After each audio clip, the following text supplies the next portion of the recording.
कभी कभार कुछ चीज़ें और कुछ सवालात मुझे इतने ज़्यादा परेशान करते हैं, मैं देखता हूँ तो मुझे हैरानी होती है कि लोग यार आज तक कहाँ भटकते फिर रहे हैं। लोगों को पता ही नहीं है कि बेसिकली हम जो काम कर रहे हैं असल में वो किस मकसद के लिए है और किस मकसद के तहत हमने इसको स्टार्ट किया है। बहुत ज़्यादा प्रॉब्लम्स आती हैं बहुत सारे लोगों को। अब लोगों को यहाँ पर एक चीज़ का पता ही नहीं है, इल्म ही नहीं है कि हम गेस्ट पोस्टिंग क्यों कर रहे हैं और उसके अंदर जो वेंडर साइट्स हैं हमने उनका डेटा किस मकसद के लिए कलेक्ट करना है। आया कि जो नई वेबसाइट हैं वो उनका मकसद क्या है और जो पुरानी वेबसाइट है उनको किस मकसद के लिए हम यूज़ करते हैं। बस इन्हीं सारी चीज़ों के अंदर लोग फंसे पड़े हैं, लेकिन ये है कि इनका सलूशन हमें कहीं पर भी नहीं मिलता क्योंकि हमें बताया नहीं जाता इस चीज़ के बारे में। अस्सलाम वालेकुम दोस्तों, उम्मीद करता हूँ कि आप सब खैरियत से होंगे। मैं हूँ आपका होस्ट मोहम्मद जुल्करनैन और आप देख रहे हैं मेरा यूट्यूब चैनल।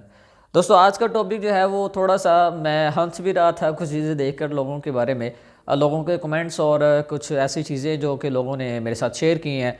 और मुझे हैरानी भी होती है कि पता नहीं क्यों या तो हमारे लोगों को इस चीज़ के बारे में पता नहीं है या फिर जानबूझकर ऐसा करते हैं या वो। और बहुत सारे ऐसे लोग हैं जिन्होंने प्रीवियस लेक्चर देखा जो कि गेस्ट पोस्टिंग का है। अगर आप लोगों ने वेंडर्स के रिलेटेड वीडियो देखी है, जो कि मैंने मेथड बताया कि आप लोगों ने टाइम ट्रैवलिंग का जो मेथड यूज़ करके जो वेंडर्स हैं वो निकालने हैं। अब यहाँ पर बहुत सारे लोगों को ये मसला आ रहा होता है, वो ये कह रहे होते हैं कि अगर हम बहुत ज़्यादा टाइम में पीछे जाएंगे या अगर हम right for us plus technology या right for us plus fashion हम कीवर्ड सर्च करते हैं तो सर्च करने के बाद हमारे सामने जो डेटा और रिजल्ट शो होता है और वो मोस्टली ऐसे साइट्स आती हैं जो कि क्या रैंक कर रही होती हैं। अगर हम टाइम ट्रैवलिंग करके पीछे जाते हैं, टाइम में पीछे चले जाते हैं, तो वहाँ पर जो साइट्स हमारे सामने आएंगी तो वो रैंक नहीं कर रही होंगी, तो क्लाइंट एक्सेप्ट नहीं करेगा।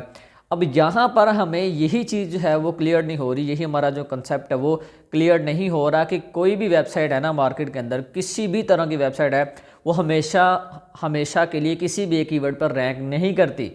अब आप देख लें, एक वेंडर की वेबसाइट है जिसे आप गेस्ट पोस्ट की वेबसाइट बोलते हैं, वहाँ पर डेली बेसिस पर कितने कंटेंट जो है वो पब्लिश किए जाते हैं, कितने आर्टिकल्स जो है वो लगते हैं और डिफरेंट जो टॉपिक्स और डिफरेंट कीवर्ड्स पर काम किया जा रहा होता है। अब जितनी भी वेबसाइट है ना मार्केट के अंदर, अगर आप उसको डिटेल्ड एनालाइज करें तो आपको पता चल जाएगा कि इस वेबसाइट को जो ट्रैफिक है किन किन कीवर्ड्स पर से मिल रही है, किन किन कीवर्ड्स को लोग सर्च करके इनकी वेबसाइट पर आ रहे हैं।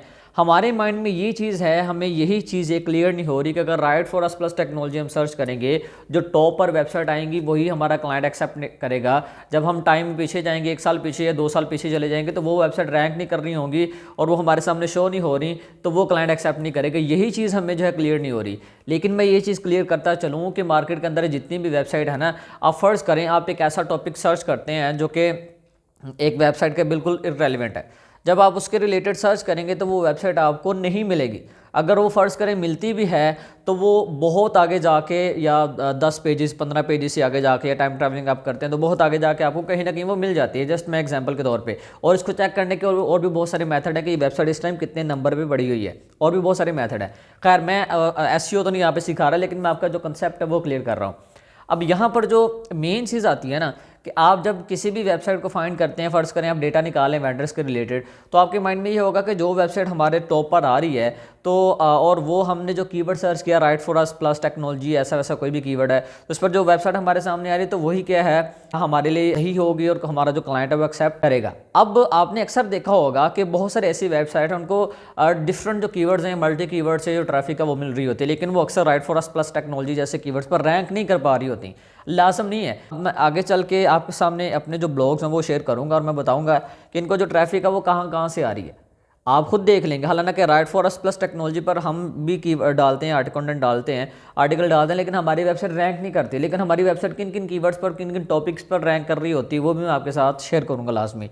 तो यही चीज़ हमें क्लियर नहीं हो रही, हमारे माइंड में ये चीज़ बिठा दी गई है कि right for us plus technology search करेंगे, टॉप पर जो साइट्स आएंगी पहले 10 पेजेस 15 पेजेस में आ रही हैं, आपने उठा के उसको अपनी लिस्ट में ऐड कर लेना है। तो जब आप टाइम ट्रैवलिंग करते हैं, टाइम में पीछे जाते हैं कस्टम डेट रेंज का यूज़ करके, तो उसमें फिर आपके सामने जो साइट्स आ रही होती हैं आपको यही लग रहा है कि वो सारी की सारी रैंक नहीं कर रही।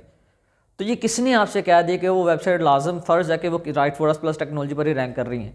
तो आप ये देखें कि जितनी भी वेबसाइट है उनके अंदर डिफरेंट तरह के कंटेंट पब्लिश किया जा रहा है, ये मल्टी कंटेंट वो है उसके अंदर लगाया जा रहा है, और वो किसी कोई ना कोई जो कीवर्ड है वो रैंक कर सकता है, किसी ना किसी और कीवर्ड पर ट्रैफिक उनको मिल रही होती है।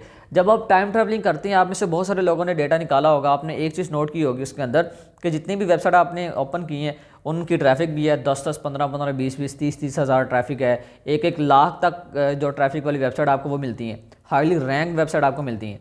अब वहाँ पे आप लोगों की अकल काम नहीं करती कि यार वो वेबसाइट को ट्रैफिक कहाँ से मिल रही है, आखिर कहाँ से इतनी ट्रैफिक आ रही है। तो जब आप उसको डिटेल्ड एनालाइज करेंगे तो वो आपको दिखाएगा कि इस वेबसाइट को इन कीवर्ड्स पर ट्रैफिक मिल रही है। फ़र्ज़ नहीं कि राइट फॉरेस्ट प्लस टेक्नोलॉजी पर या राइट फॉरेस्ट प्लस फैशन या जिस भी निश पर वेबसाइट है वो अगर राइट फॉरेस्ट के साथ उसने लिखा तो उसको रैंकिंग मिलेगी, लाजम नहीं है, फ़र्ज़ नहीं। आपने देखा होगा राइट फॉरेस्ट प्लस टेक्नोलॉजी लिखते हैं तो पहले नंबर पर जो साइट्स आती हैं उनकी ट्रैफिक बिल्कुल ज़ीरो होती है, 200-300 ट्रैफिक होती है, आपने अक्सर नोट किया होगा। तो ये लाजम नहीं है। आप ये देखा करें कि इस वेबसाइट पर जो कंटेंट है वो डाला जा रहा है और किन किन कीवर्ड्स पर उनको ट्रैफिक मिल रही है, मेन जो हमारी चीज़ है।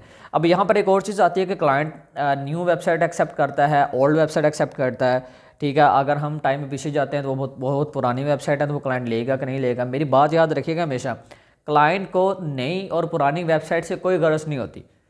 जो पुरानी वेबसाइट्स होती हैं या नई वेबसाइट्स हैं, क्लाइंट को उससे बिल्कुल गर्ज नहीं। क्लाइंट ये देखता है कि ये वेबसाइट है, ये रैंक हो रही है, इसको ट्रैफिक मिल रही है, इसकी डोमेन पेज अथॉरिटी अच्छी है कि नहीं है, ठीक है। वेबसाइट के अंदर वो देखता है और सबसे बढ़कर वो अपनी निश को देखता है या अपने टॉपिक्स को देखता है। अगर फ़र्ज़ करें क्लाइंट है वो फैशन के रिलेटेड है तो वो देखेगा कि मेरी जो रिक्वायरमेंट है वो पूरी हो रही है किस वेबसाइट से कि नहीं हो रही, क्योंकि हर जो क्लाइंट है वो अपना बजट लेकर आता है मार्केट के अंदर। तो वो ये चीज़ देखते हैं कि मुझे अगर 300 ट्रैफिक वाली वेबसाइट चाहिए, आया कि इस वेबसाइट से 300 ट्रैफिक मिल रही है, 300 इंडेक्स चाहिए, आया कि वो मिल रहा है कि नहीं मिल रहा, डोमेन अथॉरिटी 20 चाहिए, 30 चाहिए, वो मिल रही है कि नहीं मिल रही, ये चीज़ मैटर करती है। वेबसाइट वैसे भी कोई भी क्लाइंट है ना, वो जितनी ज़्यादा पुरानी वेबसाइट होगी वो उतना ज़्यादा उस पर ट्रस्ट करेगा, उतनी जल्दी वो एक्सेप्ट करेगा। नई वेबसाइट निकालने का मतलब ये होता है या नया डेटा निकालने का मकसद ये होता है कि आप लोग मार्केट में भटकते फिर रहे होते हैं, एक एक निश पे, एक एक कैटेगरी पे आपके पास जो साइट्स हैं 100, 200, 300 साइट्स होती हैं। आप लोग जो हैं अपने अकल का यूज़ नहीं करते और फिर आप कहते हैं कि वो क्लाइंट एक्सेप्ट नहीं करेगा, ये नहीं करेगा, वो करेगा। यहाँ जो टॉप मैंने वीडियो आपके साथ शेयर की थी, मेन मकसद ये था कि आप लोग ज़्यादा से ज़्यादा डेटा निकाल सके। आप किस दुनिया में घूम रहे हैं यार, अब 2024 में है, 2024 आने वाला है, 2024 में आप लोग घूम रहे हैं, तो खुदा का खौफ करें यार। आप उन सारी चीज़ों से निकलें। आप जो गेस्ट पोस्टिंग मार्केट के अंदर सीख रहे हैं वो गेस्ट पोस्टिंग नहीं है, वो जीबीओबी के नाम पे चूरन बेचा जा रहा है। मैं ऐसी बातें करूँगा जिसको बुरी लगती है लगे, लेकिन जो हकीकत है मैं वही आपके सामने रख रहा हूँ। गेस्ट पोस्टिंग जो आप लोग सीख रहे हैं वो आपको नहीं पता कि असल में गेस्ट पोस्टिंग है क्या। ये गेस्ट पोस्टिंग तो बहुत छोटी सी फील्ड नहीं है तो एसईओ का पार्ट ही एक छोटा सा, लेकिन ये एसईओ के अंदर एक बहुत बड़ी फील्ड है, ये बहुत बड़ी उसका पार्ट है। अगर आप इस पर वर्क करते हैं, काम करते हैं, तो आपको फिर पता चलता है। अगर मैं एसईओ सिखाना शुरू कर दूँ ना, मैं खुद अगर अपने चैनल पे, तो मैं ये गारंटीड कहता हूँ कि मैं 1-2 मंथ में मैं सिखा ही नहीं सकता। इसमें है ही बहुत कुछ। मैं अगर खुद सिखाने पे आ जाऊँ तो मैं 1-2 मंथ में सिखा ही नहीं सकता। अगर मैं कंटेंट राइटिंग लेकर आ जाऊँ, मैं अगर कहूँ कि मैंने सिखाना है, तो खुदा की कसम मैं 1 से 2 मंथ में नहीं सिखा सकता। मुझे पता है इसके अंदर बहुत कुछ है। ये पता नहीं कौन से लोग हैं बेवकूफ़ जाहिल बैठे हुए हैं मार्केट के अंदर, जो टूल्स के थ्रू से आपको कंटेंट राइटिंग करना सिखा रहे हैं। दिमाग ख़राब है यार लोगों का। मतलब अब टॉपिक थोड़ा सा बाहर निकलेगा, लेकिन मेन मकसद ये है कि आपको पता नहीं है, आपको पता नहीं होता, आप बेचारे फंस जाते हैं, आते हैं इस फील्ड के अंदर, लेकिन आपको ये नहीं पता ये कितनी वास्ट है, कितनी बड़ी है ये। तो टॉपिक्स कोई भी हैं, कोई भी आप देखते हैं वीडियो, उस पर खुद रिसर्च करें। मैंने हमेशा से कहा है, यूट्यूब पर कुछ नहीं मिलता आपको, जाएँ गूगल करें आप जाके, कोई किसी और सर्च इंजन का यूज़ कर सकते हैं। ब्लॉग्स पढ़ें, थोड़ा सा मुश्किल होता है, गूगल के ब्लॉग्स हैं उसको पढ़ लें, किसी और को नहीं आपने मानना तो गूगल को तो मान सकते हैं ना, आप उसको जाके पढ़ें। आप पढ़ें, आप उस पर वर्क करें, आपको पता चलेगा कि असल में जो काम है वो है क्या और हमें क्या दिखाया जा रहा है। तो खैर, कहने का मकसद ये है कि इन सारी चीज़ों से निकलें। मेन मकसद ये होता है कि डेटा निकालना, और इसकी एक्सप्लेनेशन मैं ऑलरेडी आपको दे चुका हूँ। आई होप कि आज की जो वीडियो आपको काफ़ी इंटरेस्टिंग लगी होगी, आपको काफ़ी कुछ सीखने को मिला होगा।